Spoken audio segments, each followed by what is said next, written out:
What's up, everybody? Welcome to Podcast No Plus. I'm Alex. In this video, I want to talk about some game sales and game performance. This comes from thegamebusiness.com, and I always like to look at numbers, right? I mean, ultimately, play the games you want to play, but it's fun to see how games are doing. And honestly, some of these games aren't even for me, but I want to take a look at specifically this June games section on this article. So let's just read through it, talk about Rematch, Mindseye, other games like that. So June games, Mindseye and Firebreak struggle, while Peak, Rematch, and Dune soar. So firstly, they talk about Mindseye. They say these are all estimates, okay? These are not 1,000% definitive numbers, but the estimate is the game has just shy of 250,000 players, with 150K being on PlayStation for Mindseye. The big concern is there are just 35K Steam players, and that is where you can do the user-generated content. So just to pause right there, just to quickly do a little Mindseye segment.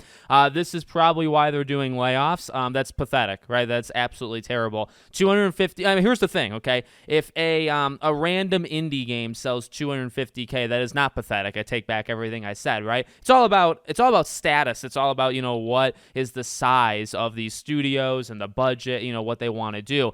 Mindseye was made from a team of around 500 people, if you consider the worldwide, team size of Build a Rocket Boy, okay? So when you have 500 people and you can't even sell 500,000, right? You sell 250K. That is incredibly bad. And also, the 150K on PlayStation, I wonder if this is after refunds, because remember, this is a game that was so broken. Even I feel like there's been games worse than this broken since like Cyberpunk, but maybe this is one of the more high-profile cases. But, very rarely does PlayStation give refunds, right? And they did it with Cyberpunk, and they did it here. So I'm going to assume the 150K is after refunds, but if it's before refunds, then God help them, because that's a pretty big problem. And, the PC numbers also being important, like I said, that's where you get the only good part of the game from what's being talked about, right? Like the big thing with Mindseye is, or the big positive thing, one of the only positives that anybody ever said about that game is the creation tool. And, you have to get by the rest of the game to, to deal with it. But,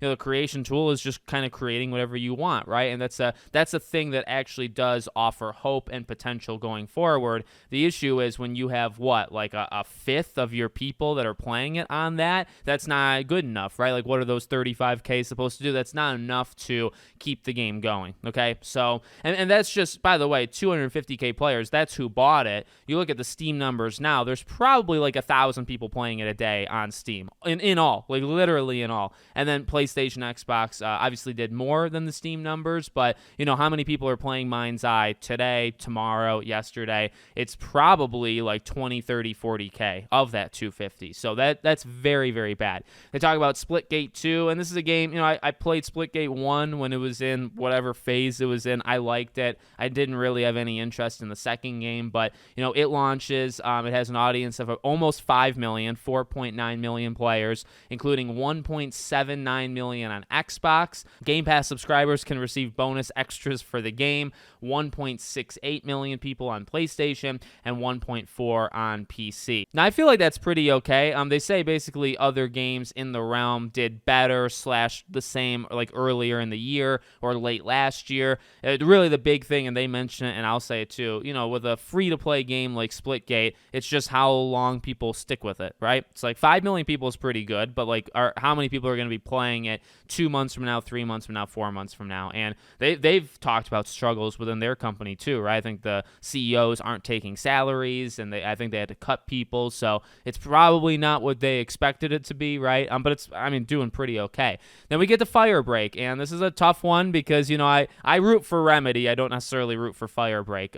Remedy is just a studio I have so much respect for. So they say that game has had a tough start. The game has just short of 800,000 players on Xbox, 541,000 players on PlayStation, and the game is on Game Pass and PS Plus. And then on Steam, where it's just you can buy it, it's only managed 54,000 players. So that's a big one. FBC Firebreak announced today, actually, that they just passed 1 million players. So that does actually throw a wrench into those numbers, right? Because those numbers would indicate it's like closer to 1.4 million. FBC Firebreak, or Remedy, said that literally as of last night, they crossed 1 million. So actually, it's kind of worse then. And look, those numbers are okay. To be honest with you, like, for a game like Firebreak, if you get over 1 million people that played it, that's great. The issue, I would say the exact same thing, but so much worse for this game with Splitgate 2, right? It's how long you play it, because it's like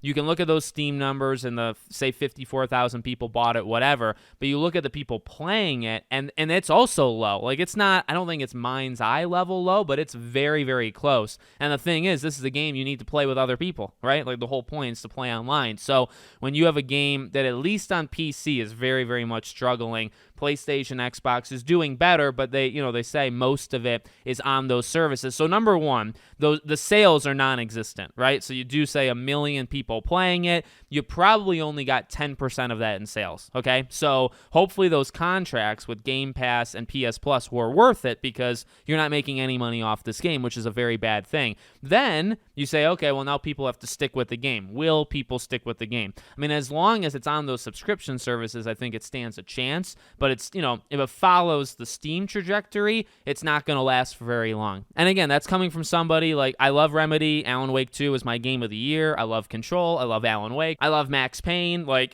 I'm a diehard, okay? I'm a diehard Remedy person. This game always was going to be different, and they talked about that, and I can respect that, but it just feels like it didn't work, right? And these numbers kind of match that. Then they talk about Rematch. They say that it has sold around 1 million, and it's reached 3 million. So about 2 million of those seemingly came, which, again, I don't think the numbers actually make sense there. So they say the player estimates are higher. Oh, there you go. It says that 1.58 million are playing it on Xbox. The PS5 version is just around 800,000, and the PC version is 1.1 million. Again, those numbers have got to be off, because just, I don't know, like basic numbers, how did it reach 3 million, but it's only sold 1 million? That's actually literally impossible. I don't know how that one has played out overall, but I love to see it. I love Rematch. And you know what? If those numbers are somewhat accurate, they're pretty well, like, dispersed.